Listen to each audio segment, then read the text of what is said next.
Baik, naratif review. Ya, kalau di rancangan pembelajaran di sana dituliskannya penelitian naratif review. Ya. Kemudian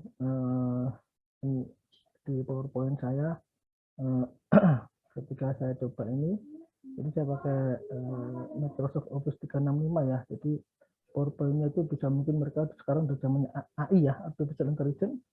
Jadi ketika kita nulis apa itu mereka langsung punya arahan, ya, algoritma terkait dengan desain yang akan digunakan. Nah ini saya pilih desain ini ada lubang di sini, ini ada maknanya dengan yang akan saya sampaikan di sini, itu naratif review. Ya, baik. Jadi saya ini ya. Jadi secara umum dan ini sekali lagi nanti kalau misalkan ada yang mau tanyakan nanti silakan tanya karena eh, apa ya ya apa kadang-kadang sudah diterangkan bahkan mungkin berkali-kali tapi juga mahasiswa mungkin saya nggak tahu eh,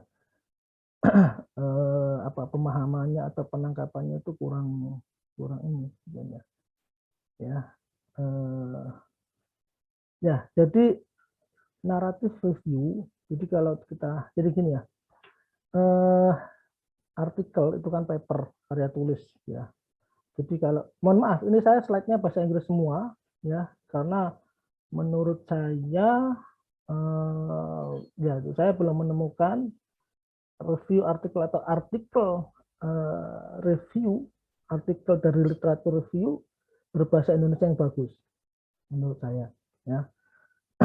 Jadi ini kalau di bahasa Inggris tulisannya review artikel, kalau di Indonesia kan artikel review. Jadi namanya artikel ilmiah itu suatu karya tulis ya, karya tulis ilmiah. Itu secara umum dibagi dua ya. Tolong diingatkan saya rekam nanti saya ingatkan YouTube saya terus secara umum dibagi dua. Yang pertama riset artikel atau orang sering mengatakan juga original artikel. Jadi kalau misalkan kalian nanti di akhir katanya Pak Hendrik akan memberikan materi tentang teknik publikasi. Ya mungkin agak-agak ada yang saya sampaikan sekarang, tapi kan nanti mungkin lebih Pak Hendrik akan lebih ini ke teknik publikasi. Ya.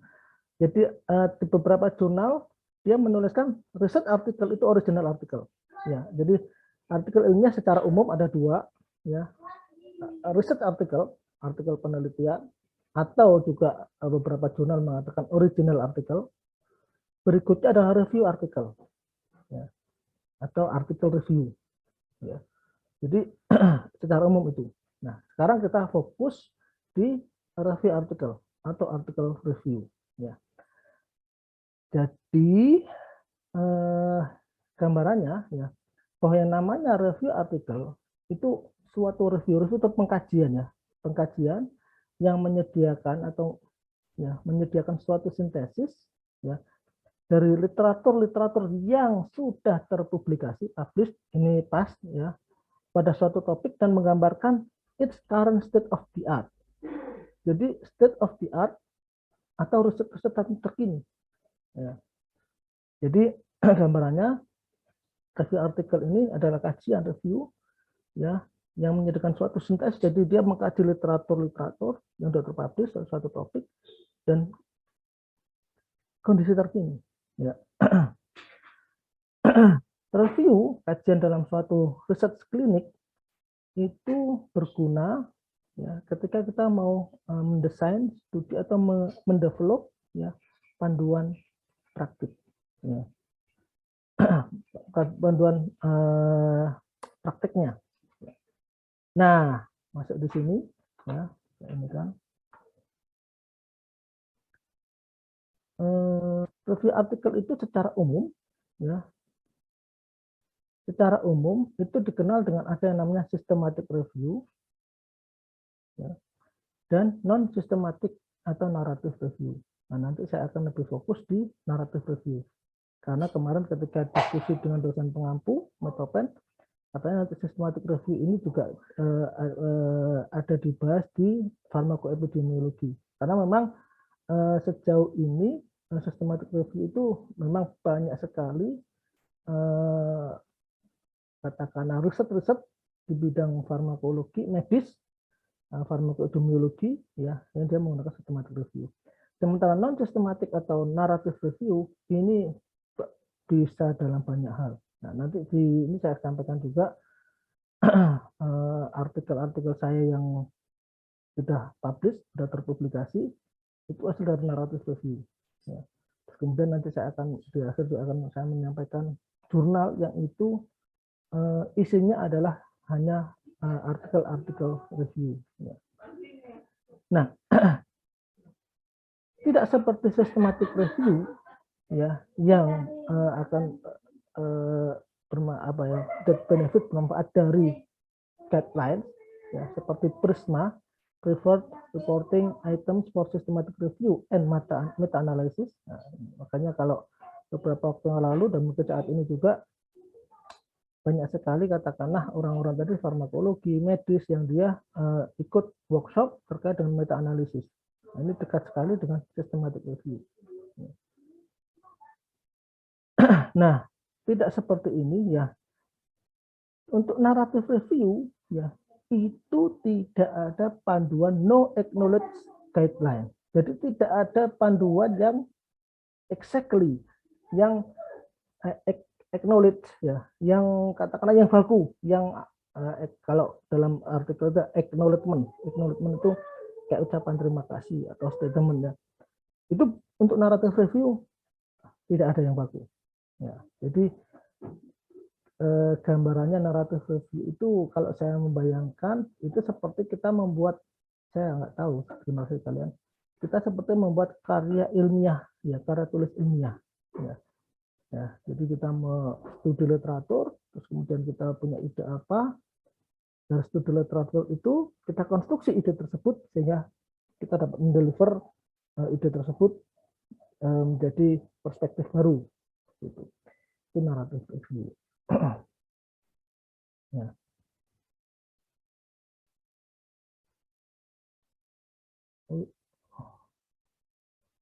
Nah, lanjut.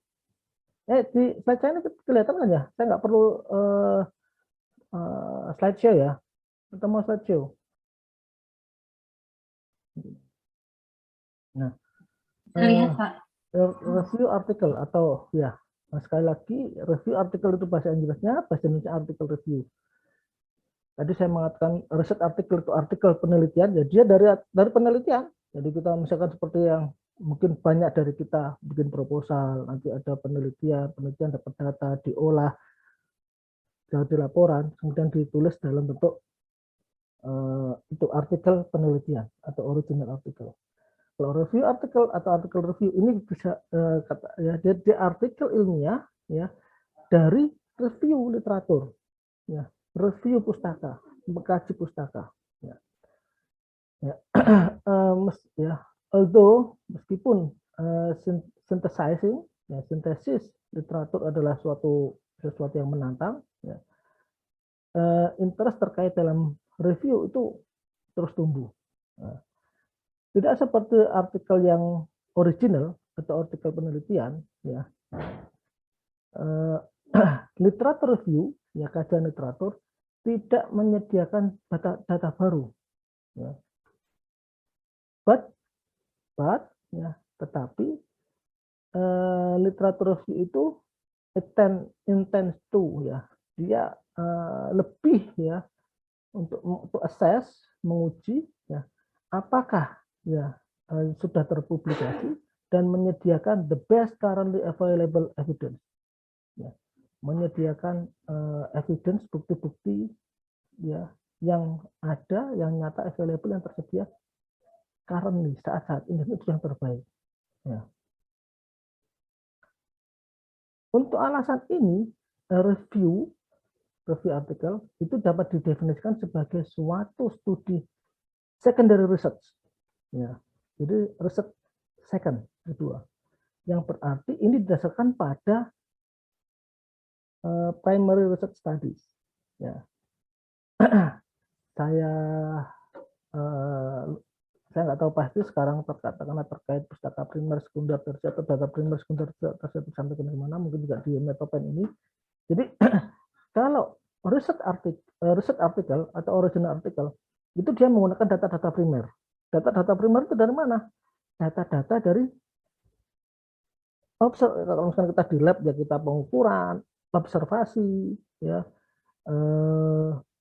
pengamatan, mikrobiologi, pengamatan bagaimana aktivitasnya, kemudian misalkan kita misalkan ingin mengetahui efek penurunan gula darahnya, itu adalah data-data primer. Nah, kemudian diolah jadilah laporan penelitian, jadilah research article atau original article. Ya. Sementara kalau review artikel, dia second, dia menggunakan data-data sekunder. Ya. Jadi dia menggunakan artikel-artikel yang sudah terpublish. Dan review artikel, literatur review yang bagus, itu dia menggunakan ya artikel-artikel penelitian. Ya. Jadi artikel-artikel yang ada di review, dikaji, kita punya ide apa, dikonstruksikan di sana. Ya.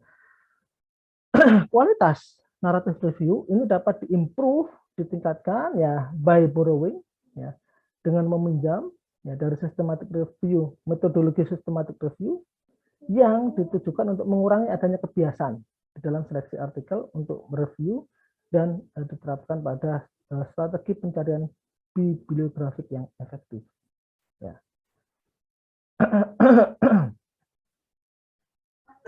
Nah, di sini the comparison of systematic and narrative review, perbedaan antara sistematik dan narrative review. Ini ada nanti di akhir saya juga tuliskan referensi yang saya gunakan untuk slide ini. Ya. Jadi narrative review adalah suatu pendekatan tradisional dan biasanya do not include, ya, tidak memasukkan section yang menggambarkan metode di dalam reviewnya. Nah, jadi di dalam narrative review ini itu yang namanya metode itu tidak harus dituliskan.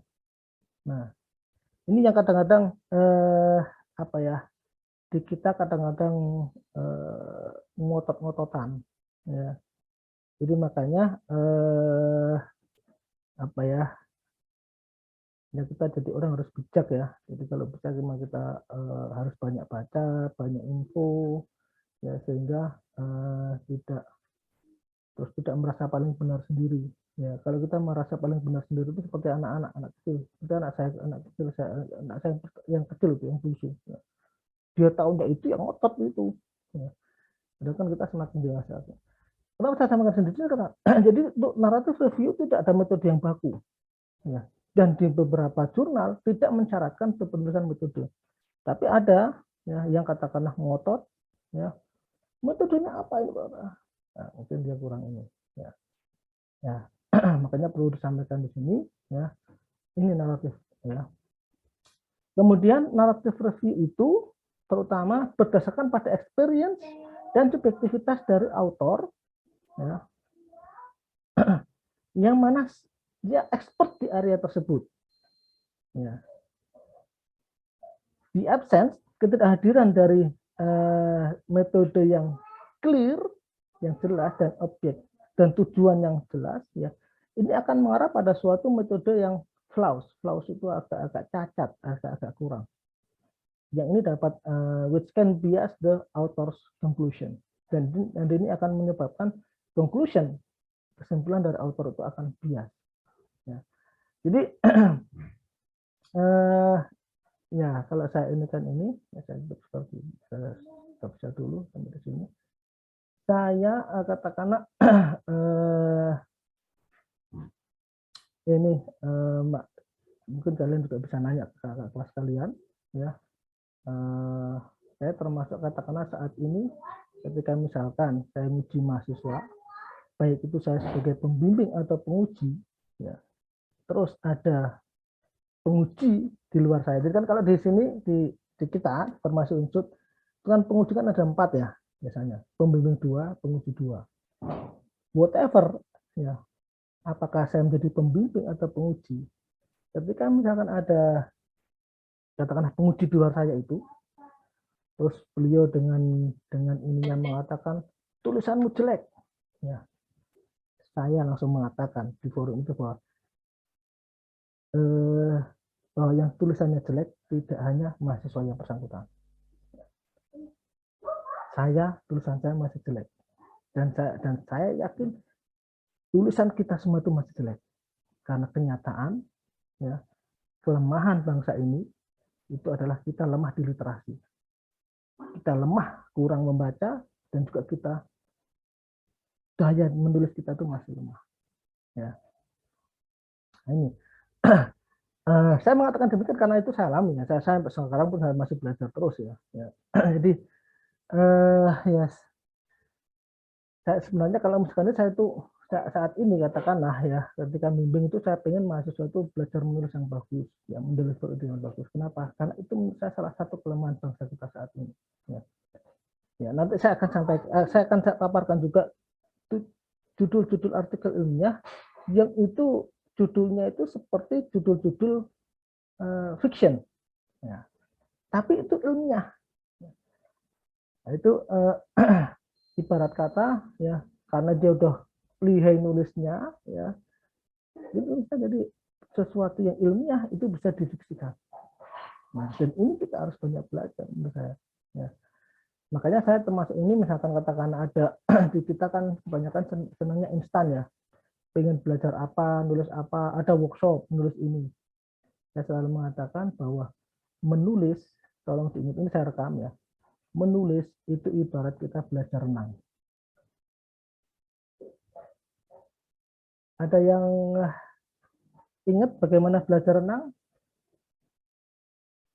Putri, kamu ingat nggak? Kamu bisa renang nggak, Putri? Saya nggak bisa, Pak, nggak bisa berenang. Bisa berenang. Tapi kamu pernah belajar renang nggak? Pernah, Pak. Pernah. Nah, pernah belajar renang tapi dia belum bisa. Nah, ini yang membedakan. Sama seperti kata-kata kita menulis. Ini, kalian dicekokin dengan membuat proposal yang bagus, membuat naratif review yang bagus, membuat bla bla bla bla bla bla bla. Tapi apa? Ya, karena tidak dipaksa untuk praktek, akhirnya bentar berteori. Jadi saya nanya ke Putri, mungkin sampai sekarang dia masih apal bagaimana gaya bebas berenang. Oh, begini kakinya begitu, kakinya begitu. Tapi disuruh praktek ternyata masih belum bisa. Ya. Nah, ini ya, itu pengalaman saya nanti saya tambahkan hasil naratif review saya. Itu saya di sana saya nggak belajar begini, ya. Tapi oleh supervisor saya, oleh pembimbing saya, Dang, bikin tulisan, bikin review artikel. Ya. Beliau nggak mau tahu kamu mau belajar di mana, yang penting kamu bikin tulisan. Ya udah, saya itu seperti orang, katakanlah seperti orang yang belum bisa berenang ya, tapi dipaksa berenang, akhirnya nyebur pure ya, yang megap-megap, minum air banyak, tapi perlahan-lahan tubuh saya bisa mengapung dan saya bisa berenang. Ya. Ketika tanya gayanya apa, nggak kepikiran. Yang penting saya bisa mengapung dan saya bisa berenang ke tempat tujuan.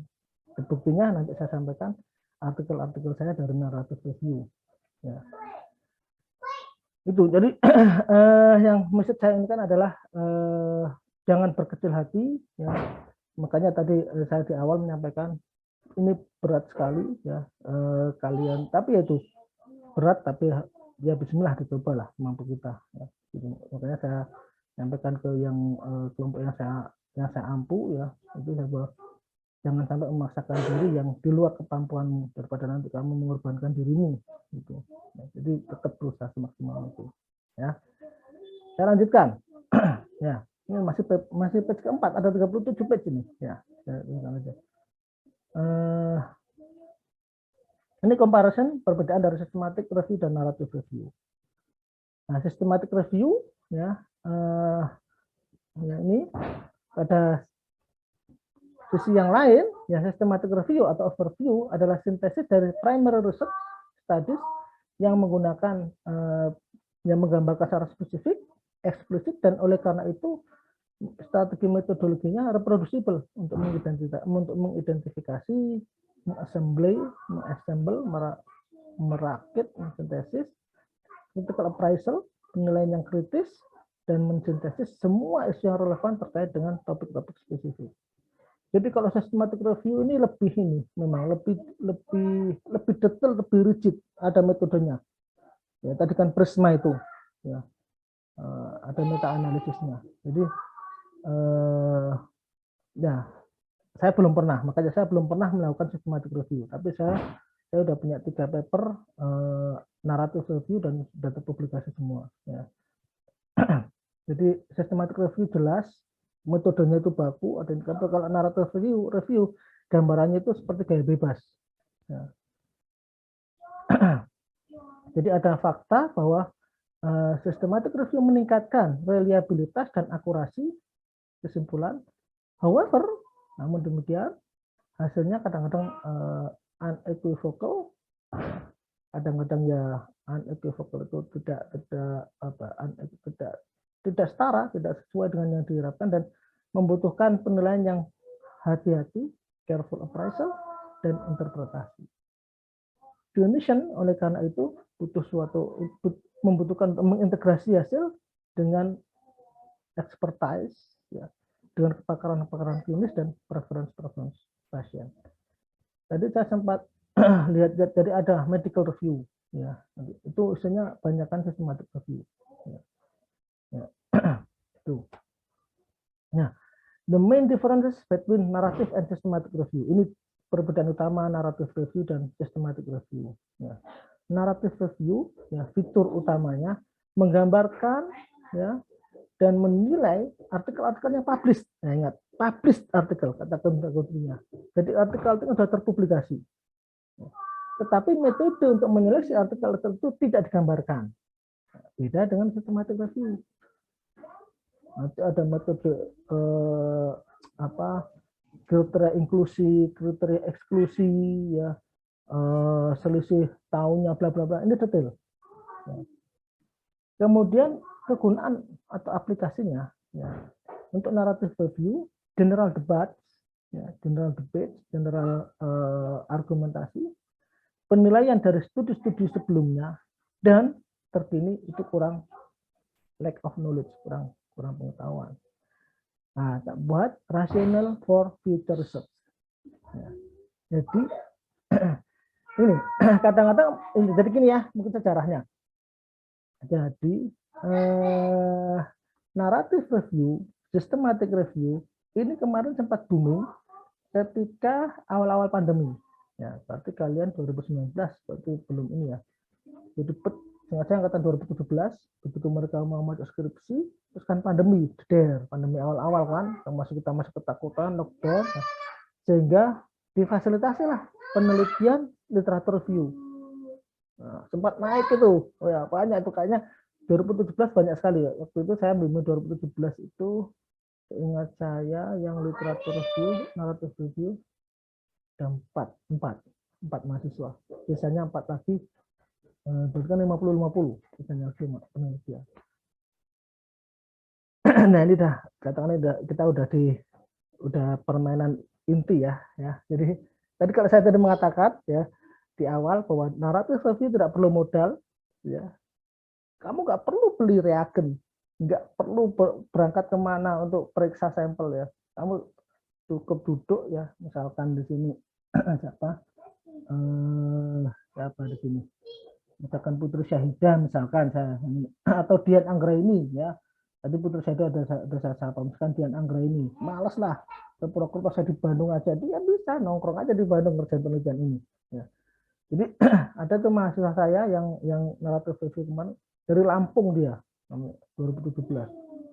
Sejak awal proposal hingga selesai, saya itu ketemu setelah selesai dia. Jadi kita bimbingan jarak jauh. Jadi yang ngerjain penelitiannya di sana. Ya. Tapi itu memang tidak ada biaya, tapi kan ini yang perlu diinikan ya, bahwa yang namanya literatur review, dalam hal ini narrative review, itu tidak semata-mata kita melakukan kajian. But there is something, ya, tadi rational for future research. Nah, kalau bahasa saya, ya, kita mengkaji studi literatur, mengkaji literatur review, kemudian what is your opinion? Apa idemu? Itu kamu masukkan. Nah, jadi ada konstruksi ide di sana. Makanya kan penelitian narrative review. Nah, makanya akhirnya setelah 2017 begitu, ya 2018 bimbingan saya nggak ada narrative review, mungkin itu mungkin merasa kesulitan atau apa ya, karena memang bisa dibilang dari sisi penulisan ya ini kak, ini saya katakanlah saya ketika targetnya itu adalah review artikel naratif review yang bagus. Dari sisi penulisan lebih susah menulis naratif review yang bagus. Dan to be honest, ya sudah saya katakan ya, ketika misalkan saya mau publikasi, ya itu lebih enak publikasi hasil penelitian dibandingkan dengan publikasi naratif review. Mengapa demikian? Kita konteksnya publikasi, ya itu harus benar-benar ada what is your opinion, what is your novelty, apa kebaruannya. Itu kan yang akan menjadi nilai tambah. Ini layak dipublish apa tidak, gitu. Kalau sekedar ini ya itu bukan ini. Ya. It's not a narrative review, the truly narrative review, bukan narrative review yang sebenarnya. Ya,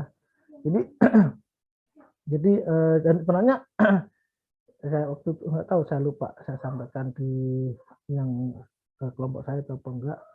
Saya sebenarnya punya ide ya terkait naratif review ya. Jadi misalkan ada di antara kalian yang tadi udah ada saya mending berpusing-pusing tapi saya nggak keluar biaya, saya mau naratif review, saya punya ide. Tapi syaratnya memang harus benar-benar nulis ini. Jadi kerahkan seluruh ya, imajinasi ilmiahmu ya menyelesaikan ini. Ini kan nggak perlu kemana-mana, cuma di rumah saja. Ya. Di depan laptop, di depan internet, ya. Itu. Saya lanjutkan. Jadi ini rational for future research. Jadi something news, ya, news perspective, ya. Ya, speculate on new types of intervention available. Ya. Jadi dia menspekulasikan, mempropos sesuatu intervensi yang baru, ya, yang mungkin sebelumnya belum ada.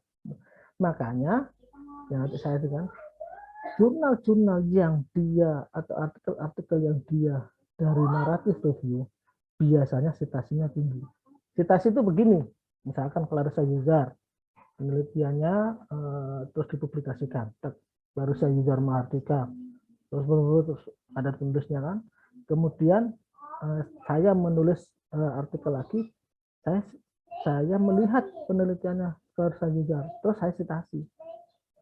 Saya gunakan penelitian itu namanya saya mencitasi tulisan artikel dari Clarissa Yuzar. Biasanya artikel-artikel yang berupa review artikel, baik itu oke lah saya bicara naratif review ya, itu biasa selalu ada yang mencitasi dan biasanya citasinya banyak. Ketika kita berbicara jurnal, ketika banyak yang mencitasi, nanti jurnal itu akan menjadi impact faktornya tinggi. Ketika impact faktor tinggi, faktor impact ya, ada impactnya, itu jurnal itu semakin berkelas, semakin bereputasi. Ya. Nah, tapi ada semuanya ada kelemahannya, limitasi. The asumsi dan perencanaannya are not often known. Seringnya tidak diketahui. Seleksi dan evaluasi bias juga tidak diketahui. Not reproducible. Nanti diingatkan bagaimana saya menulis salah satu jurnal saya tampilkan di sana. Nah, sekarang kita masuk preparation of narrative review. Apa yang perlu disiapkan ketika kita menulis beberapa naratif review? Nah, ya, seperti sampaikan sebelumnya, belum ada konsensus standar struktur untuk naratif review.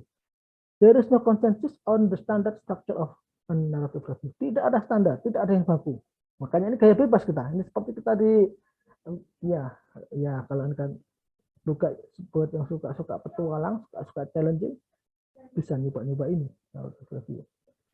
Ya, the preferred format is IMRAD, introduction. Format untuk naratif review introduction, metode, result, discussion. But ya, suatu naratif review NR itu mungkin diorganisasi dalam suatu kronologis, urutan yang kronologis, dengan suatu summary, ringkasan, history of research. Ya. Ketika secara bersih trennya itu diidentifikasi, atau dipresentasikan, disajikan dalam suatu kerangka konseptual, di mana konten kandungannya dipisahkan according to dependent, menurut pada variabel dependent, variabel bebas atau variabel independent, tidak bebas, tergantung, dan hubungannya. Jadi tidak harus imrat, tapi juga ada chronological order. Makanya terkait narrative review tidak ada metode yang baku, secara sistematika format juga tidak ada sesuatu yang harus demikian.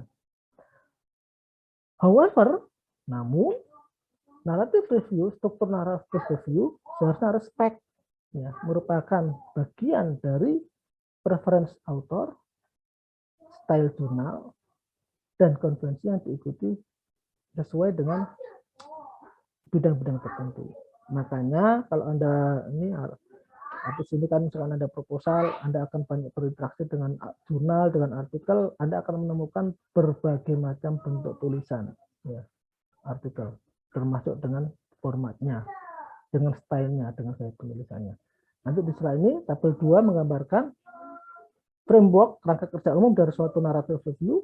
Dalam model ini, ya, sebagai pupuk utama dipisahkan dalam unit-unit section, dan masing-masing terdiri dari konsep, key variable yang didiskusikan dan dievaluasi. Ini tabel 2, ya, besar karena kecil-kecil. Ya. General framework of narrative review, ada introduction, konten menggambarkan rasionalnya bagaimana, struktur organisasi dari informasi yang dikumpulkan, keterbatasannya, define, mendefinisikan tujuan dan skopnya. Kemudian ada literature search, pencarian literatur. Ada strategi pencarian, ada database, keyword. Nah, jadi tadi saya ini kan, misalkan katakanlah kayak kemarin, ya, ada yang dari Lampung itu Kak Tiwi, dia tentang herbal nanomedicine sebagai anti aging, ya, herbal nanomedicine for anti aging, ya. Dia menggunakan, ya, narrative review sebenarnya tidak menggunakan database tapi keyword, itu kan masuk PubMed, terus keywordnya apa, ya. Terus ada inklusi, kriteria inklusi atau kriteria eksklusi, jenis studinya, bahasanya, waktu periodenya, dan lain-lain. Kemudian dalam pencarian literatur juga ada verifikasi ketersediaan dari seluruh semua kajian-kajian yang terpilih. Citing, citasi, dan listing membuat daftar dari referensi penelitian-penelitian. Ya, kemudian ada bagian utama atau discussion, diskusi. Ada seksi 1. Konsep utama pertamanya discuss dan evaluasi, diskusi dan evaluasi. Kemudian mensummarize dalam hubungannya dengan pertanyaan-pertanyaan penelitian, research query, ya. Kemudian section keduanya kunci-kunci utama, konsep kunci yang lain, ada discuss dan evaluasi, summarize, meringkas dalam hubungannya dengan pertanyaan-pertanyaan. Nah, kemudian ada seksi tambahan, nah ini mengikuti pola atau pattern yang sama. Konklusi dari seluruh seksi di summarize, diringkas, kemudian di highlight, poin utamanya bagaimana, connect, menghubungkan dengan kebutuhan penelitian, dan mengulang arti dari desain penelitiannya bagaimana. Abstrak mengacu pada journal style. Nah, jadi kalau misalkan kalian nanti, ya, misalkan pengen nyoba publikasi, ya harus disesuaikan dengan style jurnalnya, ya. Jadi kalau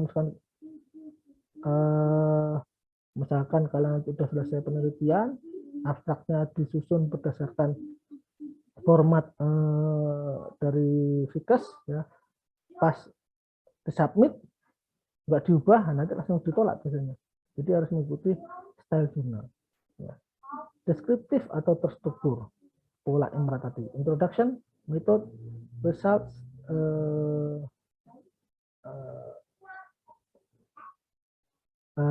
research and D-nya di discussion.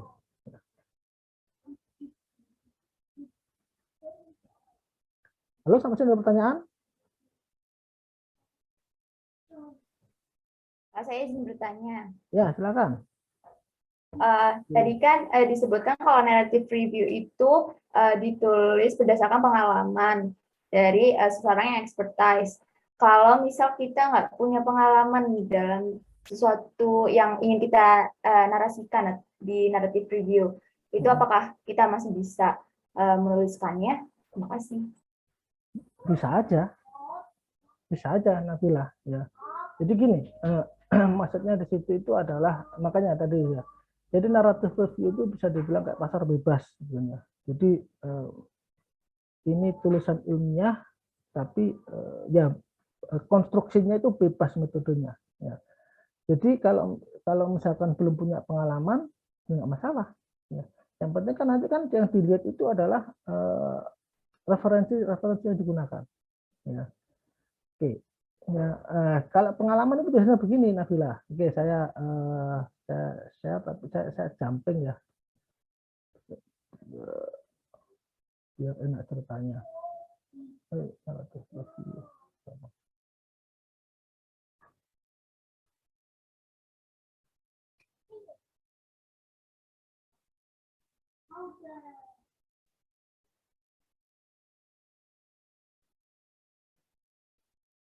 Nabila kelihatan? Ya Pak, terlihat. Nah, ini tulisan naratif review saya ya, selama saya studi S3 di Belanda itu ya. Di World Journal of Gastroenterology. Ini kalau ini kan ya jurnalnya itu level ya, dia terindeks Scopus level Q1, impact factornya terakhir sekitar 5, sekian. Nah, untuk mendapatkan impact factor dengan 5, untuk mendapatkan impact factor 0, sekian aja itu tidak mudah hitungannya. Jadi itu terkait dengan reputasi jurnalnya. Nah, yang penting saya sampaikan adalah ini saya nggak punya ini. Jadi waktu itu jadi ini mungkin apa ya ya memang kontribusi pembimbing saya. Jadi pembimbing saya itu tulisan-tulisannya luar biasa ya publikasinya ya. Jadi ini ceritanya waktu itu saya ikut conference di Vienna, Austria. Kemudian saya dideketin oleh salah satu penerbit ini. Jadi saya ikut conference dan saya itu dapat hadiah di sana. Saya dapat travel grant. Jadi saya ya di sini kayak ya travel grant. Jadi saya buat pendaftaran itu jadi di cover oleh ini dan juga jadi saya nggak keluar biaya semuanya. Kemudian karena saya masuk itu dapat hadiah, ketika saya konfront, ketika saya presentasi, saya dideketin oleh salah satu asisten editor jurnal ini. Saya ditawarin riset, jadi poster yang saya presentasikan itu dipublikasikan di jurnal ini. Terus saya waktu itu saya sampaikan, nanti dulu saya sampaikan dulu ke supervisor saya, karena saya kan nggak bisa sepihak seperti itu. Dan pulang dari Austria, saya komunikasi ke pembimbing saya bilang, jangan, penelitianmu itu sayang kalau di ini kan impact factornya 5. Supervisor saya inginnya poster saya, penelitian saya itu disubmit di jurnal yang impact factornya 15, 16, lebih tinggi gitu. Coba di lobby ke asisten editor ini, bagaimana kalau kita submit ya artikel review artikel, jadi bukan artikel penelitian. Akhirnya kita komunikasi ke sana, iya udah silahkan bikin ini ya Nabila. Alhamdulillah accepted dan publish. Nah, terkait dengan pengalaman itu ini Nabila, ini saya udah ya terus kemudian ini kan publish. Berikutnya saya di email ya oleh gengnya satu corporate dengan jurnal ini. Ya. Dia dalam emailnya ya itu mengatakan ya saya sudah melihat tulisanmu tentang ini ya dan berdasarkan dengan kepakaranmu ini ya kami memfasilitasimu ya untuk submit ya, artikel yang terkait dengan bidangmu itu. Jadi ya itu di dunia termasuk nanti di dunia akademik, di dunia publikasi, ketika kita punya itu orang berarti dia bidangnya di sana, udah dianggap karena sedikit pakar gitu, ditawarin. silahkan. Jadi kalau misalkan kamu mau submit di jurnal ini, ya silahkan. Gitu.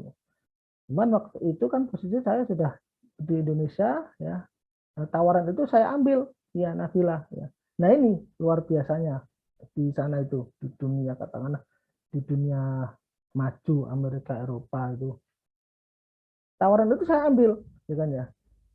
Terus kemudian karena saya sudah di sini, ya saya coba ya, menawarkan ke teman-teman FK.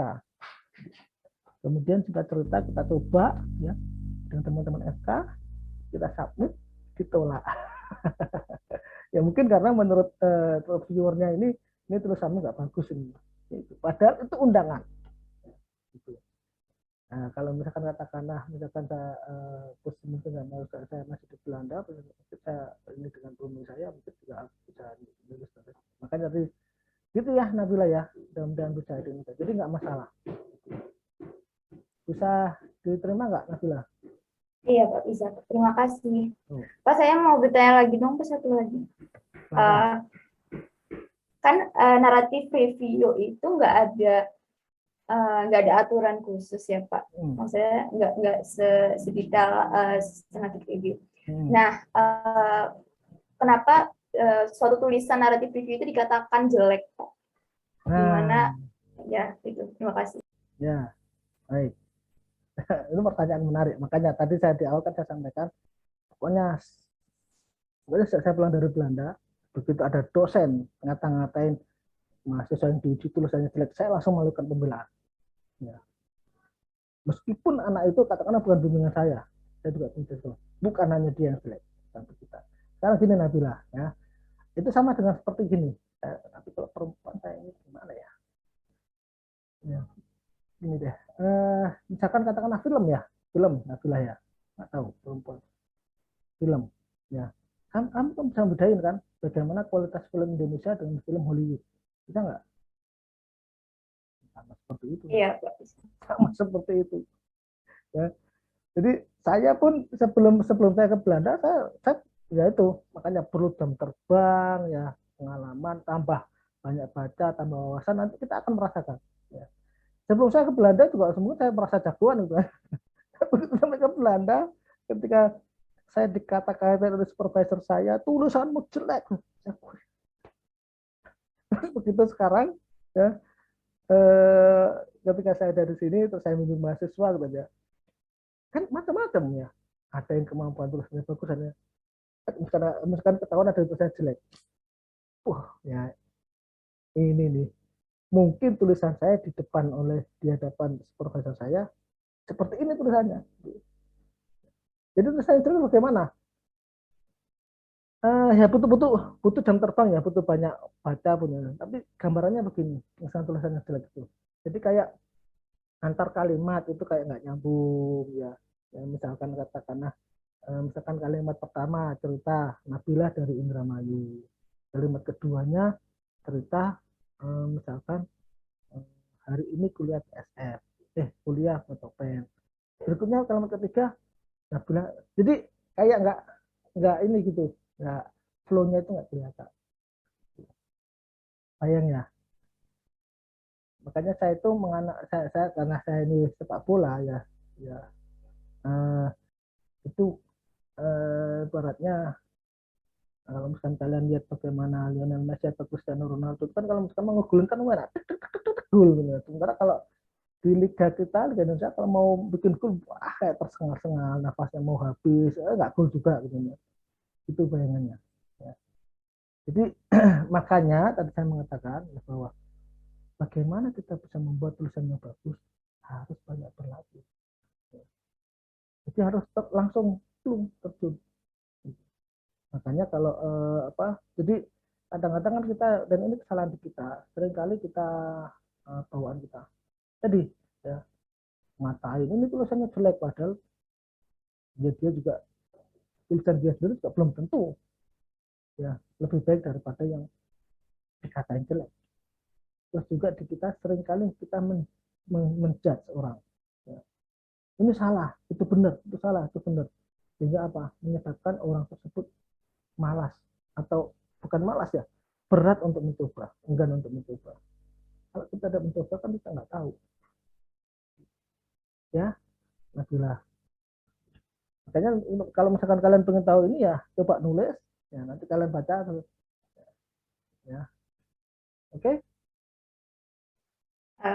Selain kalimat yang nggak nyambung, apalagi Pak menurut Bapak?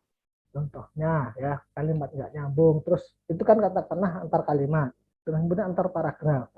Ya, misalkan paragraf 1 bicara tentang apa, ya.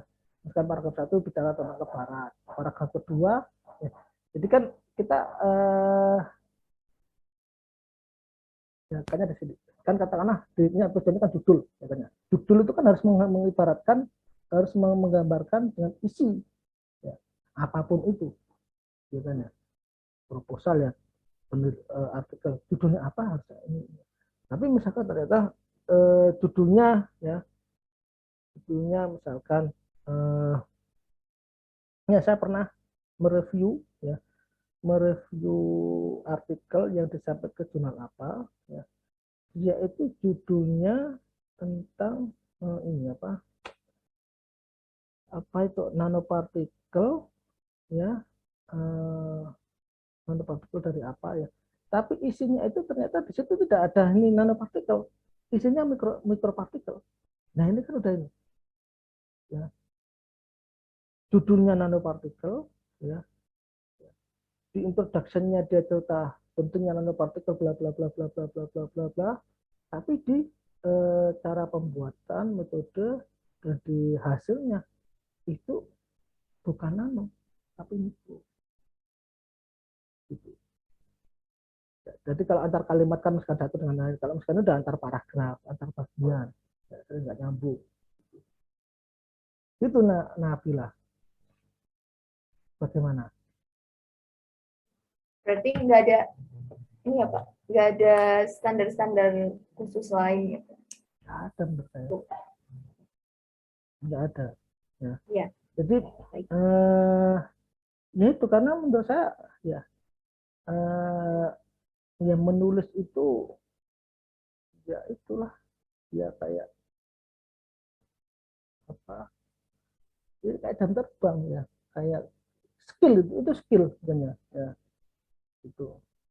Jadi ya katakanlah kalau misalkan di mana di barat sana ya kan ya itu misalkan dalam bahasa Inggris itu tidak semata-mata hanya yang penting grammarnya benar, tapi sudah advance di sana. Karena apa? Karena dia ada ya ini makanya kalau misalkan katakanlah misalkan kalian belajar IELTS ya, itu kan juga dikenalkan dengan kata-kata yang eh, tidak umum. Kita harus mencari padanannya supaya apa? Supaya dalam penulisan kalimat kita, paragraf kita tidak monoton. Ya. Itu harus cari improvisasi. Jadi enggak ada standar. Ya, karena emang ya, tulisan itu ya itu enak dibaca apa enggak, terus idenya tersampaikan apa tidak. Ya, gimana Nabila? Ya Pak, sudah bisa diterima. Terima kasih Pak. Yuk. Yang lain? Ya, baik saya lanjutkan. Ini tadi masih di slide berapa? Di sini ya.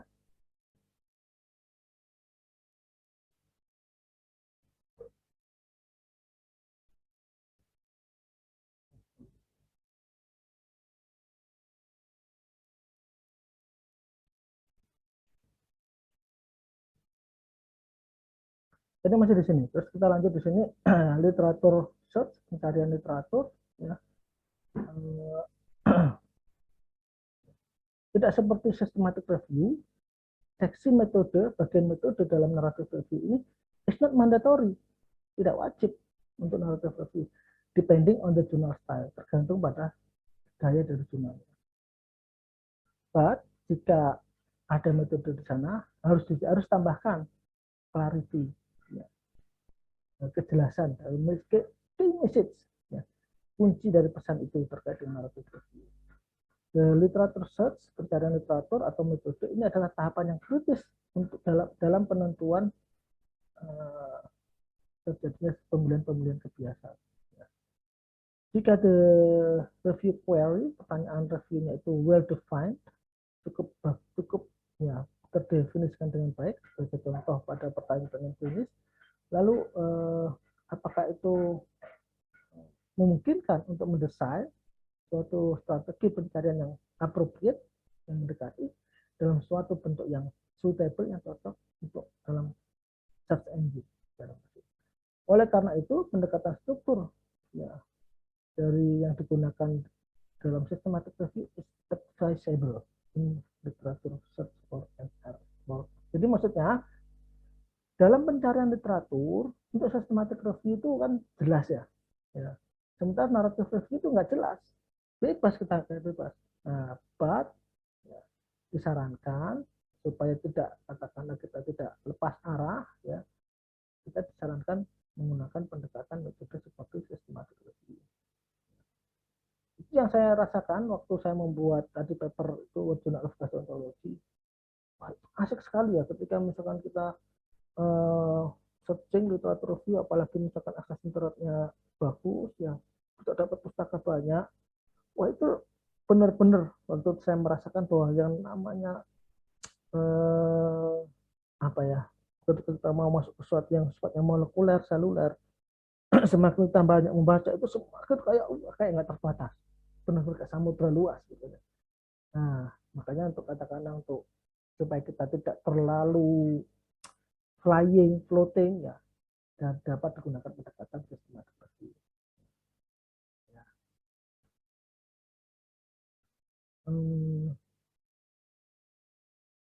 Nah, terus kemudian item pencarian ya, sebagai keyword yang menggambarkan batasan dan nature dari pencarian literatur, dan ini should be established ya dalam suatu jalan yang komprehensif ya, untuk mendapatkan seleksi pemilihan artikel yang terkait, dan pada saat yang sama mengeliminasi ya those that are not relevant. Nah, saya tambahkan sedikit. Jadi sekarang ini terkait mungkin nanti disampaikan oleh Pak Hendri ya terkait dengan penerusan pustaka. Tapi di sini ada kan set terms, istilah-istilah pencarian. Jadi gini, misalkan ini dalam konteks pencarian pustaka ya, misalkan ini agak-agak sedikit terkait dengan naratif review.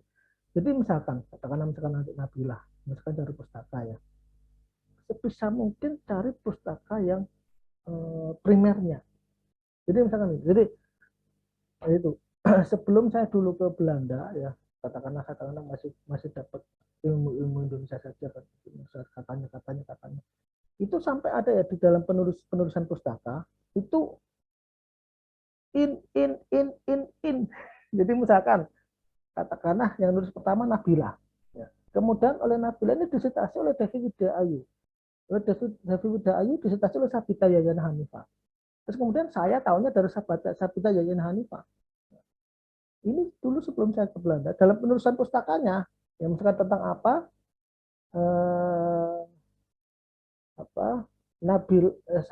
Nabila di dalam Devi Widya Ayu, di dalam Sabita Yayana Hanifah. Panjang in. Nah, maka ini nanti misalkan kalian menulis pustaka ya, baik itu riset artikel, laporan penelitian, atau misalkan yang berbentuk penelitian naratif, hindari itu. Kalian harus mencari sumbernya langsung. Jadi misalkan tadi sumber pustaka primer pertamanya Nabila, bisa mungkin cari ini benar nggak sih tulisannya Nabila, karena kalau in bisa jadi nanti agak nggak, tidak seperti yang dimaksud oleh penulis pertama lainnya. Dan itu yang saya lakukan juga waktu saya membuat review artikel tadi, The Role of Sprint Tyrus and Kindness in Liver Disease. Ya, apalagi kalau konteksnya naratif review, kurangi pustaka-pustaka dari review juga. Ya. Sebisa mungkin ambil pustaka-pustaka dari primary, dari riset artikel. Kalau misalkan ini nggak ada, baru gunakan review artikel. Ya tadi yang di artikel saya itu, wah itu strict sekali tuh terkait dengan pustakanya itu. pustakanya saya gunakan dalam referensi saya, dalam daftar pustaka saya, harus semuanya masuk di dalam PubMed, namanya PMIC, PubMed identitas C khasnya. Jadi semuanya terdatabase di PubMed. Yang enggak itu disuruh ngilangin saya. Ya, jadi semuanya harus dihilangkan di PubMed. Terus kemudian itu tulisan yang berupa yang saya citasi dari review itu tidak boleh lebih dari 5%. Jadi kita sebisa mungkin kita tidak mencitasi, misalkan kita membuat naratif review ya, mencitasi yang review juga. Usahakan kita mencitasi dari riset artikel atau original artikel. Konsep kunci ditransformasikan dalam bentuk keyword, ya, memilih hanya yang the most distinctive terms, istilah-istilah yang paling berbeda. Nah, kemudian ada istilahnya thesaurus. Ya, thesaurus ini untuk mencari padanan kata. Ya, jadi kalau misalkan kalian pertama, ya kalau ini kan saya konteksnya bahasa Inggris ya, dan ya apalah kita kata bahasa Inggris. Ya. Jadi misalkan kalian pengen tahu, misalkan kata-kata working, ya bahasa Inggris working. Misalkan kalau kita pakai working terus, bosan lah. Kadang-kadang kan kita kalau misalkan sering menggunakan kata itu kan bosan juga sebenarnya. Bisa kita menggunakan thesaurus. Jadi untuk mencari kata-kata padanannya working atau apa. Tapi tentu harus sesuaikan dengan kontekstual kita. Sistem thesaurus seperti medical subject headings, term, istilah dari National Library of Medicine, ini digunakan untuk artikel indeks PubMed. Tapi refer untuk menseleksi kata-kata kunci yang appropriate, yang terkait secara langsung dengan topik yang diinginkan. Selection kriteria, ya, mendefinisikan kriteria inklusi atau eksklusi untuk seleksi literatur. Ini akan sangat membantu dalam blog fishing, ya, pada kajian-kajian yang relevan dengan topik. Kriteria eksklusi harus diidentifikasi mengacu pada pertinence, ya, dari tujuan pencarian kita, yang dan mana kriteria inklusi itu dapat didefinisikan secara sebagai faktor fundamental dari review. It is advisable to include a variety dari macam-macam sumber-sumber informasi. Sebagai contoh, consult yang berlandaskan pada database yang berbeda dan memberikan batasan citasi pada grup riset yang sama atau jurnal yang sama, meskipun ya itu suatu yang autoritatif berwibawa. Nah, artikel original ini are preferable over other narrative review on the same topic. Jadi tadi original artikel lebih disarankan kita gunakan daripada kita mencitasi dari narrative review yang lain.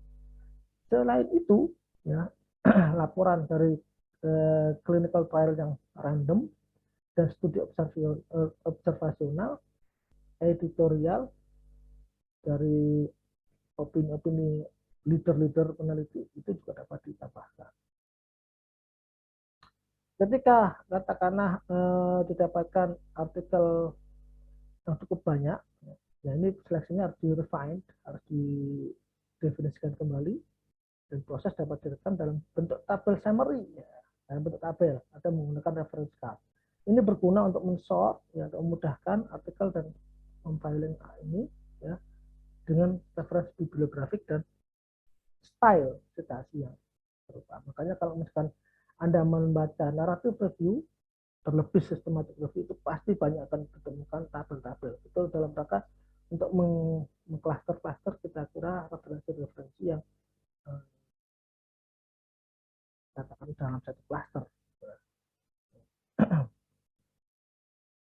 Critical assessment, ya, mengevaluasi kecocokan artikel untuk review, ya, ini menjadi suatu task kompleks, ya, bagian yang kompleks, yang memperhatikan isu-isu yang berbeda terkait dengan jurnal, reputasi autor, ya, akurasi dari metode akurasi, analisis, dan koherensi. Secara umum, masing-masing artikel itu harusnya dievaluasi secara kritis, ya, according to the following, ya, hasil kuncinya, limitasinya, ya, suitability on the methods used to test the initial hypothesis, quality of the result obtained, kualitas dari result yang didapatkan, interpretation dari result, impact imbas dari konklusi. Jadi gini, nah, jadi narrative review ini tidak bebas-bebas amat, ya. Jadi kalau misalkan di systematic review, ya, di sana disampaikan jelas sekali metodenya, ada kriteria inklusi, ada kriteria eksklusi. Saya kasih gambaran untuk mencari referensi narrative review, cara paling katakan untuk memudahkan kalian adalah kalian bisa menggunakan tadi PubMed. PubMed itu tidak seliar Google Scholar. Ya, kalau di Indonesia Google Scholar itu liar sekali. Nanti saya juga akan sampaikan terkait Google Scholar, nanti ingat ya. Dan saya ingat.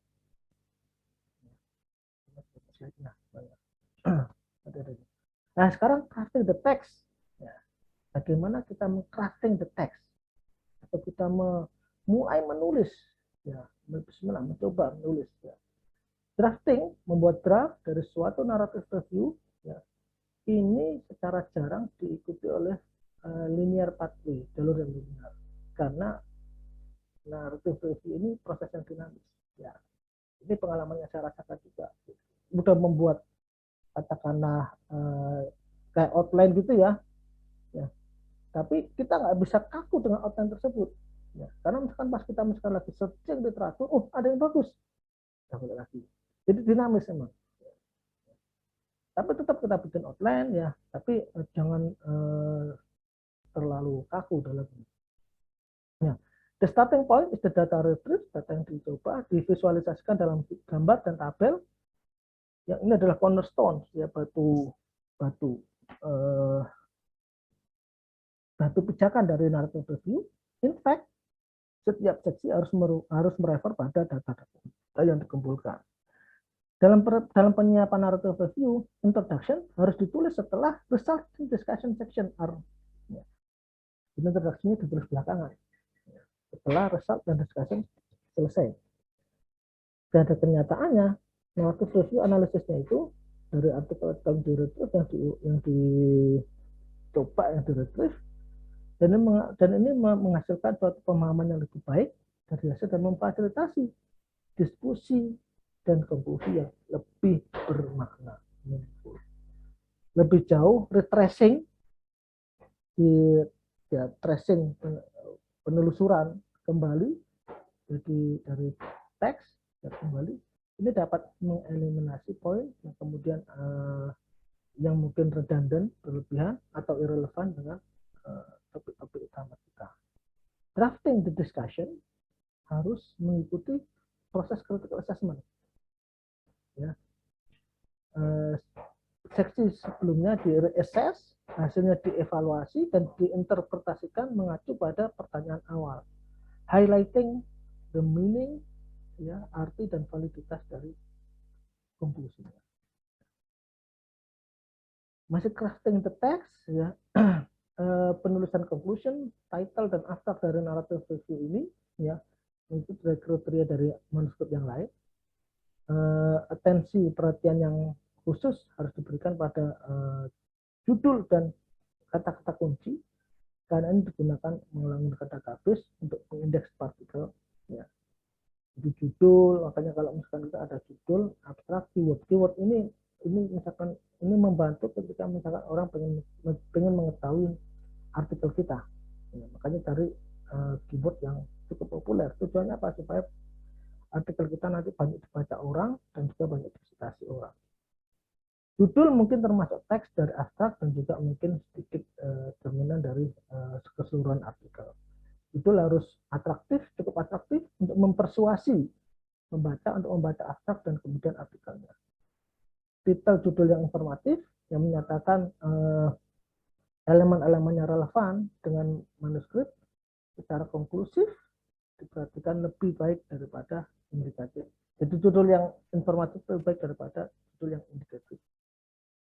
Definition as a review, ya, or clinic review, updated review, ya.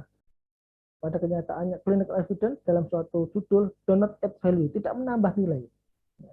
Di mana indikasi literature on narrative review or review of the literature is helpful dalam klarifikasi desain penelitian. Sebagai contoh, judul yang baik, Journals associated with so-called a review of epidemiology and biology. Literature search for the present article, ya sebagai contoh, literature dilakukan pada studi terkini, narrative review, tapi termasuk dalam metodologi systematic review. Nah, mesin elektronik dalam database ya, dimasukkan dalam database ada PubMed, Embase, and Google Scholar. Ya, PubMed dulu. PubMed, ScienceDirect, pokoknya Google Scholar ini di Indonesia kalau semuanya nggak dapat berarti di Google Scholar atau Google secara umum. Ya. Tadi apanya ke PubMed dulu, kemudian ScienceDirect atau benar-benar mesin pencarian ilmiah ya. Kalau Google ini karena semuanya masuk di Google sih, jadi kita harus benar selektif kalau Google. Ya. Medical literature review writing, nah ini kata-kata kunci yang sering digunakan.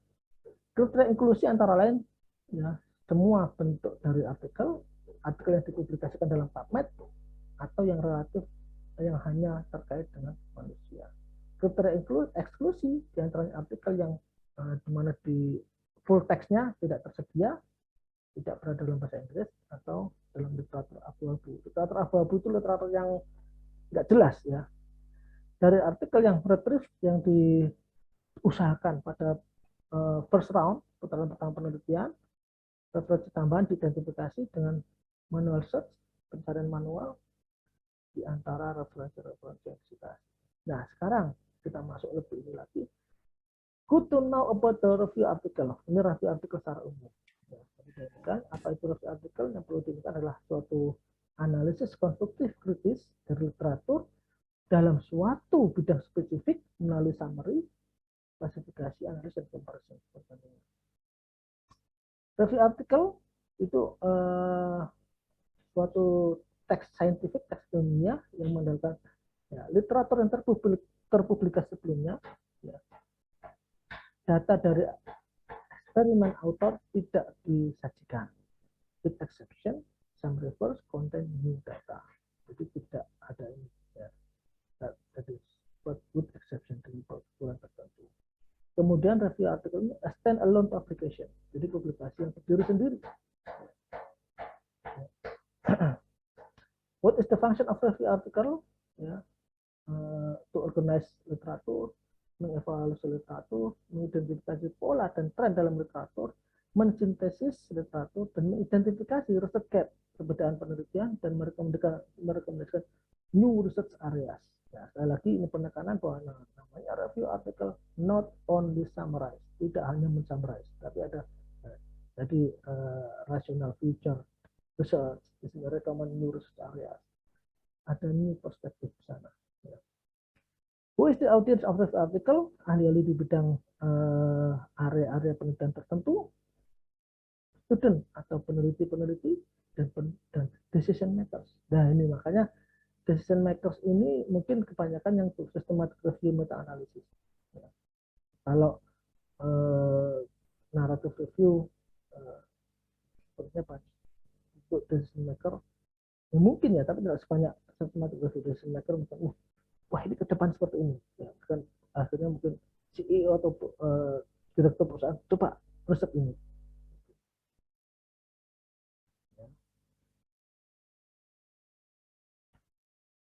Which type of review article ada narrative review, best evidence review, systematic review. Ini lebih rigid lagi. Jadi review artikel berdasarkan pendekatan metodologinya. Nah, di narrative review kan.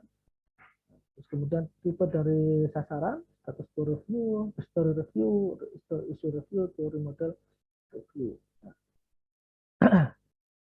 Tipe mandat ada invited review. Ya, experienced researcher are invited. Ya, jadi semakin banyak publikasi kita, ya, itu orang akan semakin banyak mengenal kita. Nanti saya sampaikan juga ya. Kalau kita ingin melihat kepakaran seseorang. Ya. Dan commission review, non unsolicited submission. How long is a review article? Ini sebagai gambaran, ya, karena sekali lagi tidak ada kebakuan. Tergantung dari jurnal yang kita tuju. Ini gambaran 8.000 dan 40.000 kata atau 10.000 kata. Ya, sekarang kan di Word kan juga bisa kita ketahui katanya berapa.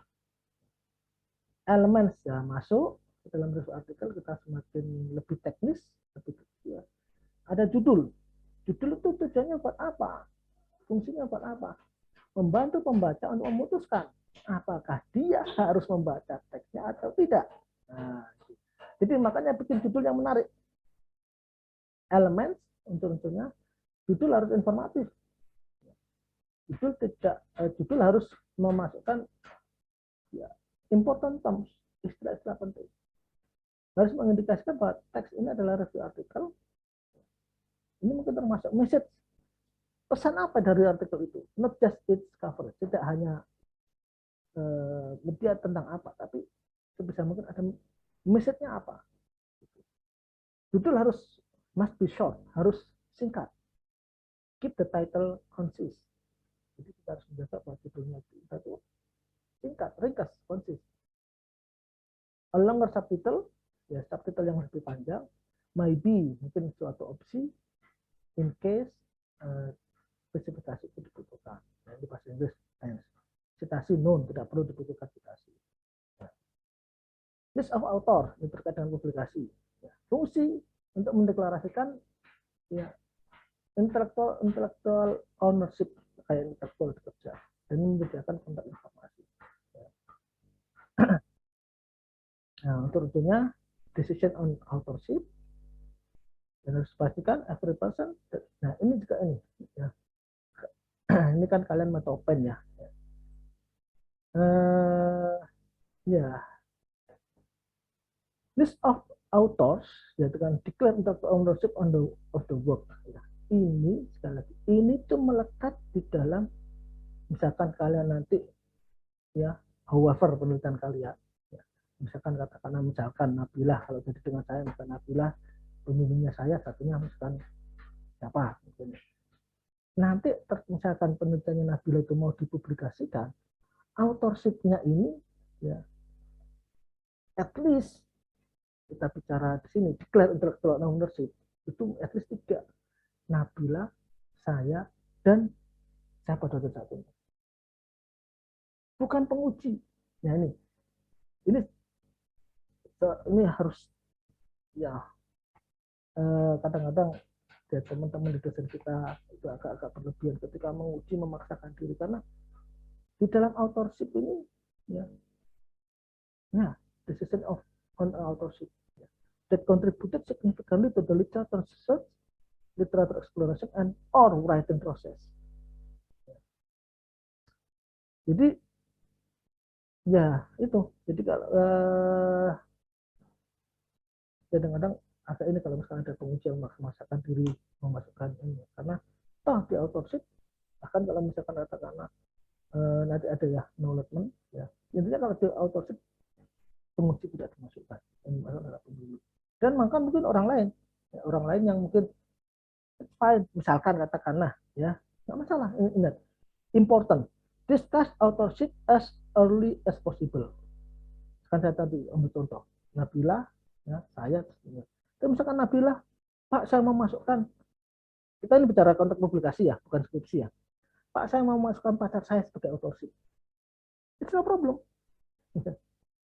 Misalkan pacarnya Nabilah itu di FK ya, siapa gitu, nggak masalah, yang penting misalkan nama pertamanya adalah Nabilah, karena nanti di sini ada ordering ya, ordering itu urutan, nama pertama harus most of the research. Jadi nama pertama ini yang dia risetnya, yang melakukan riset paling banyak. Ya. Jadi misalkan tadi Nabilah nama pertama, pacarnya nama kedua, ya nggak masalah. Discuss authorship as early as possible. Kita di sini bicaranya publikasi, bukan ke skripsi. Kalau skripsi ya, Nabilah, misalkan saya, terus misalnya siapa, gitu. Ya. Ya. Authors between first and last author have contributed in one way or the other to the success of the project. They may be ordered alphabetically, indicating equality, or in a sequence of decreasing involvement. Ini tergantung dari. The last author usually coordinated the project and had the original idea. Jadi biasanya dia bahasanya corresponding author. Jadi first author misalkan Nabila, nanti misalkan corresponding author misalkan saya. Ya. Ini yang perlu makanya di bold kan, diturut tebal, discuss authorship as early as possible. Ini list of author. Abstrak, ya, fungsinya menginformasikan tentang main objektif, tujuan utama, dan result dari review artikel, ya, informative abstract, or indicate the text structure, descriptive abstract. Ya, ini elemen descriptive abstract for narrative review, description of subject covered without specific details. The descriptive abstract is like a table of contents in paragraph form.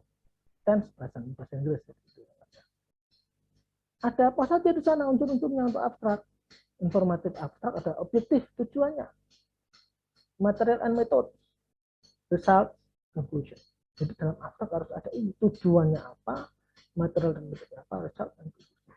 Kalau misalkan, ini kan dari for systemic and best evidence review. Kalau untuk yang narrative review, descriptive abstrak.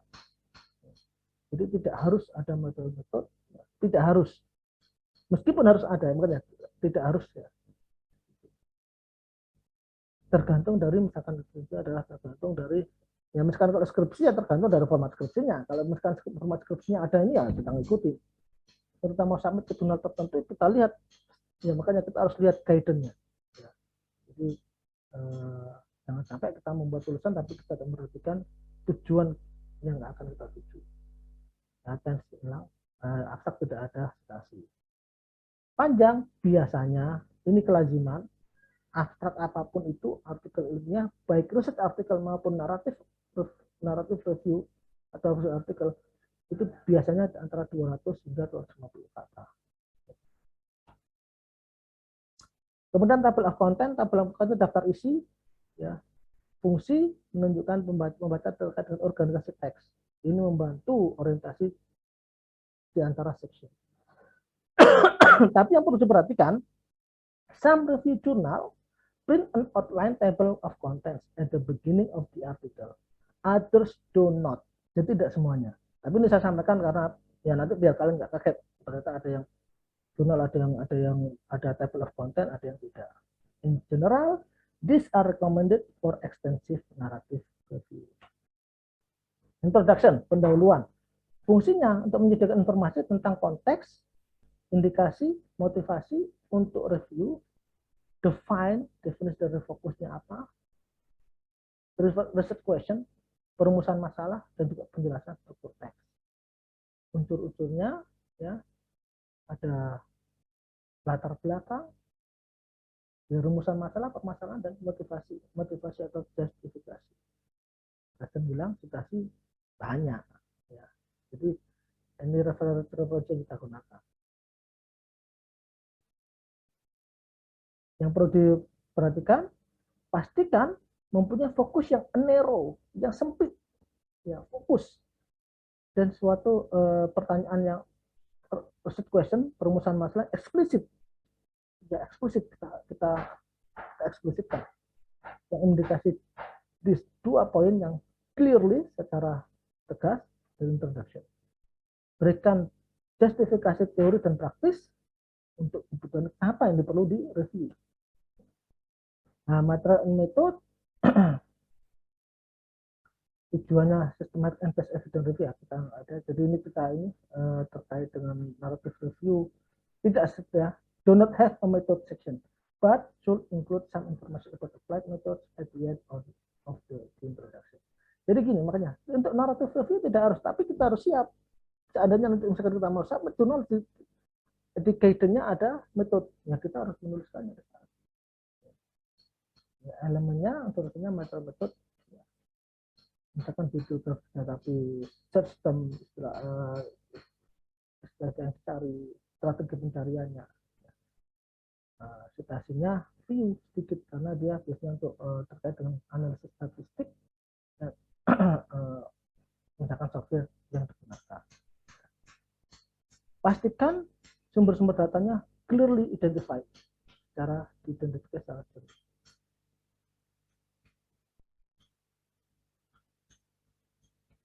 Ya, kan review article. Nah, ini the main part of the review article. Ya. Bagian utamanya, ya. Ada struktur sectionnya, ya. The coherent structure in the topic diperlukan untuk mengembangkan suatu section structure. Subheading merefleksikan organisasi topik dan mengindikasikan kandungan atau isi dari beberapa seksi. Kriteria yang memungkinkan untuk strukturing topik karya ada methodology approach, model teori, extent of support dari tesis yang diberikan, kajian yang setuju ya, dengan yang lain yang versus studi yang tidak setuju, order urut-urutan kronologis, lokasi geografi, struktur paragraf, cover one idea, aspek or topik per paragraf. Hindari, cegah, referring the only one study per paragraph. Consider several studies per paragraph instead. Ya, jadi sebisa mungkin tidak hanya satu paragraf. Link, ya, link, frequently link yang sering digunakan di description research findings to the research question stated in the introduction. Link-link ini ya, membuat suatu koherensi dalam review artikel kita. Terus kaitkan kajian-kajian ini dengan yang lain, compare dan discuss hubungannya, dan kita lewati citasi biasanya undirect, tapi pastikan might be cited directly. Ya. Catatannya pastikan kita mengorganisasikan different piece, potongan-potongan yang berbeda dari informasi hingga menjadi suatu argumen yang align, yang satu kesatuan. Organisasi yang appropriate, yang sesuai dengan informasi, ya, is all important for the quality of review. Melalui seluruhnya ini penting untuk suatu ide atau topik. Ya. Dan ini akan membawa kita artikel dan juga literatur yang digunakan, tulis an idea driven, ide yang mendriving kita, dan tidak semata-mata didrive oleh artikel.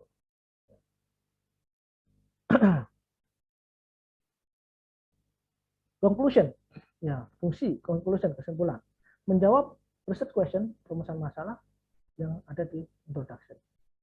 Ya, unsur-unsurnya, implikasi dari temuan, interpretasi autor, pastikan terpisah dengan factual information, identifikasi pertanyaan-pertanyaan yang belum terselesaikan.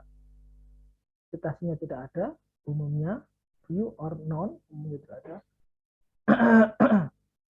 Catatannya, pastikan bahwa kita mempunyai clear take home message. Message take home message yang clear, yang mengintegrasikan poin-poin yang didiskusikan dalam review, dan pastikan kesimpulan kita itu are not simply a repeat of the abstract. Tidak ya, simply a repeat, tidak mengulangi apa yang ada di dalam abstrak. Acknowledgement, acknowledgement itu biasanya ini ungkapan terima kasih ya. Ya. Fungsi menyatakan terima kasih pada orang yang membantu, menyatakan terima kasih pada organisasi-organisasi yang membantu kita. Ya. Reference, ya, di pustaka-pustaka kita menunjukkan interested reader how to find the literature mentioned in the text.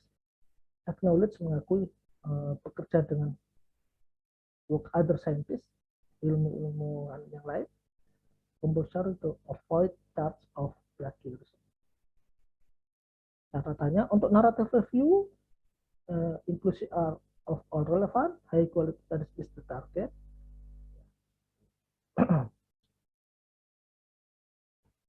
Kemudian preparing review article dalam 18 tahap.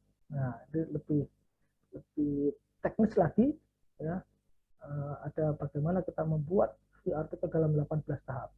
Prepare, ya. Topik yang sempit, narrow the topic, ya.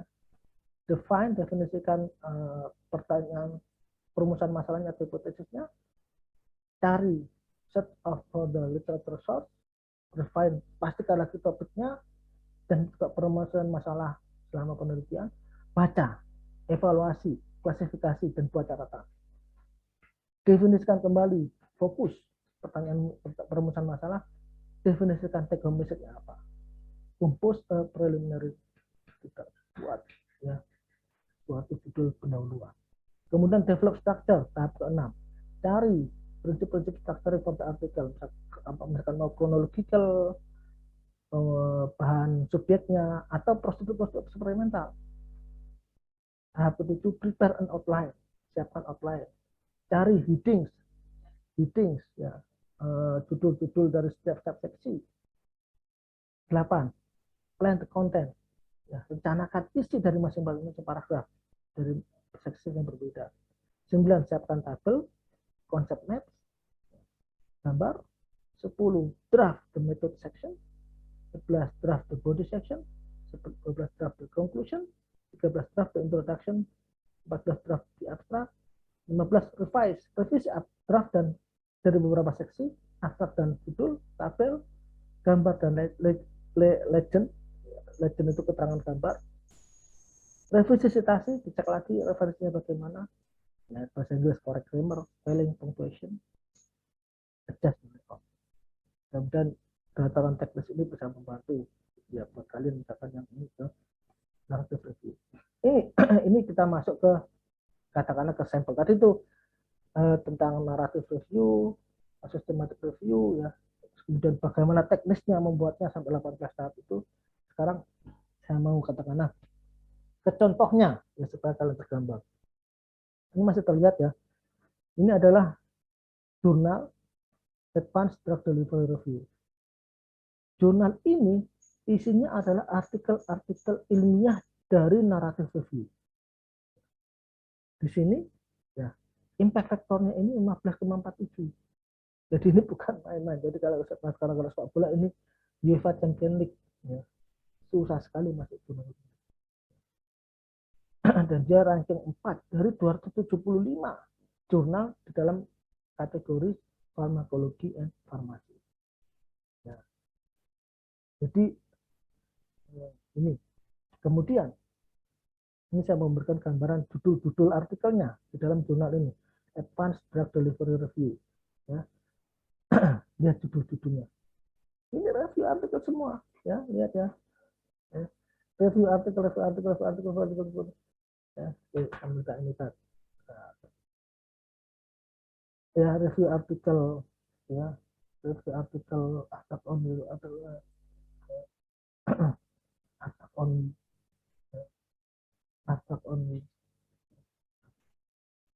semuanya review artikel ya.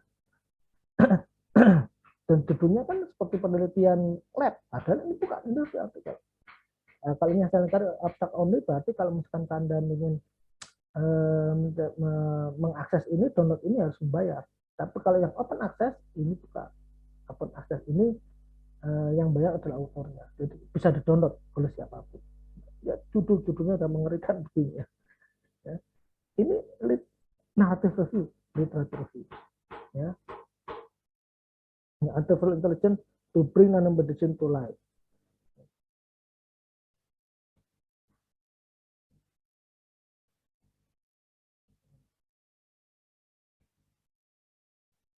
Ya. Nah, terus ini tadi yang saya ceritakan. Ya, lihat ini judulnya. Keren kan?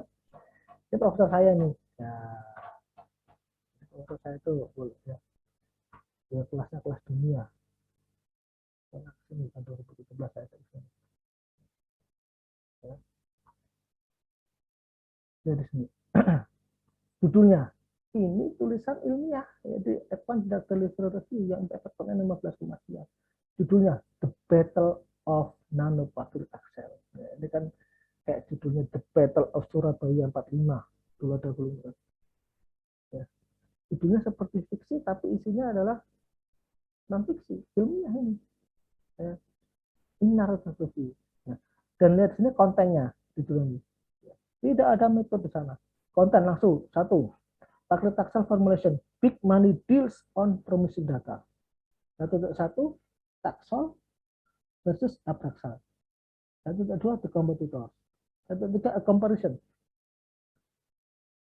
Section kedua, the landscape in the near future. Yang ketiga, conclusion, acknowledgement, reference.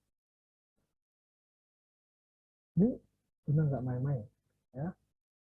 Nah ini tadi yang saya sempat cerita, role of splinterization kinase ini kerjaan saya, salah satu publikasi saya di Belanda ya. Ya apa ya tidak ada ininya sama sekali dengan farmaseutika, ini benar-benar pure ya kajian farmakologi atau ya tentang farmaseutika.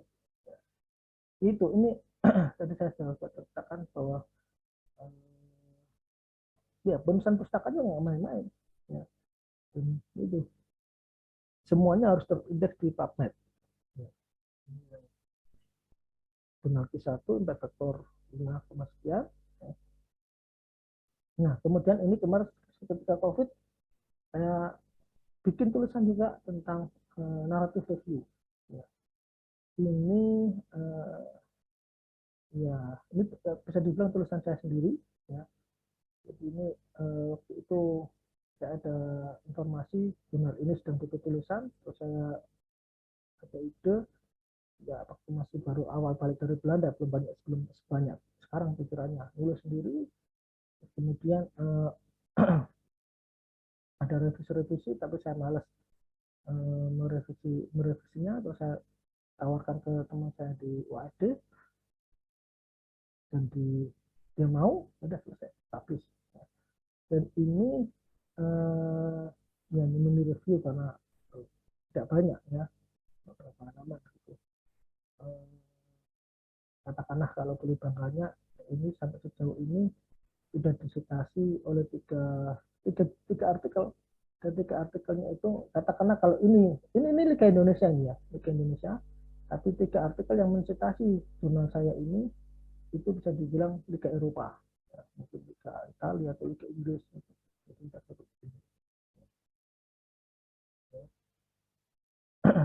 Kemudian ya ini naratif review saya yang lain, tapi ini lebih banyak dominan teman saya di ITERA Lampung. Saya membantu terkait dengan koresponden autornya, saya mencapai jurnal ini. Ini naratif review semua. Nanti kalian bisa, ini karya-karya saya ini bisa di download bebas. Nah, terus kemudian saya mau mengenalkan ini juga. Ya.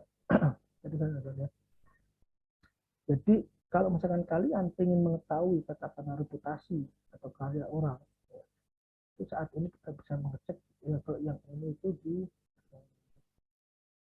Google Scholar ya. Ini Google Scholar, Google Scholar ya. Kalau ini Scopus ya kalau apa Google Scholar itu kalau di Indonesia tidak terlalu ini sebenarnya, karena semuanya bisa diindeks oleh dia. Kalau misalkan mau selektif itu Scopus ya, tetapi mau Scopus ini ya ada beberapa. Jadi kalau Google Scholar itu semua karya ilmiah itu diindeks oleh dia. Pokoknya semua karya ilmiah yang ini yang diupload di Google itu akan diindeks oleh Google Scholar. Kalau di Scopus itu tidak semua. Ya. Jadi dia punya mesin pengindeks sendiri. Ya. Dan ini kita nggak buat, nanti akan diindeks sendiri dia. Kalau ini kita buat. Ya. Google Scholar. Ya. Jadi ini citasi tadi yang saya cerita. Jadi kalau misalkan ini sekarang ini udah sama ya di mana di luar, di negara-negara maju, terkait misalkan kita pengen lihat kepakaran seseorang ya, itu berdasarkan lihat profil Google Scholar ya. Kalau misalkan profil Google Scholar aja nggak punya, wah itu perlu ini maksudnya ya agak ini, karena Google Scholar itu kita membuatnya hanya dengan melinkkan afiliasi email resmi kita, nanti dia akan di Scopus ya. Dan saat ini katakanlah salah satu ini representasinya itu di ini H-index ya. Nah, ini ya menurut saya belum terlalu harus perlu dipaksa lebih lagi supaya H-indexnya semakin bertambah ya. itu. Terus kemudian ini referensi yang saya gunakan, ini bisa di download semua di Google ya, tinggal aja copy paste klik nanti ini ya. Ini juga udah saya PDF-nya udah saya tautkan di biru materi ini, jadi kalian bisa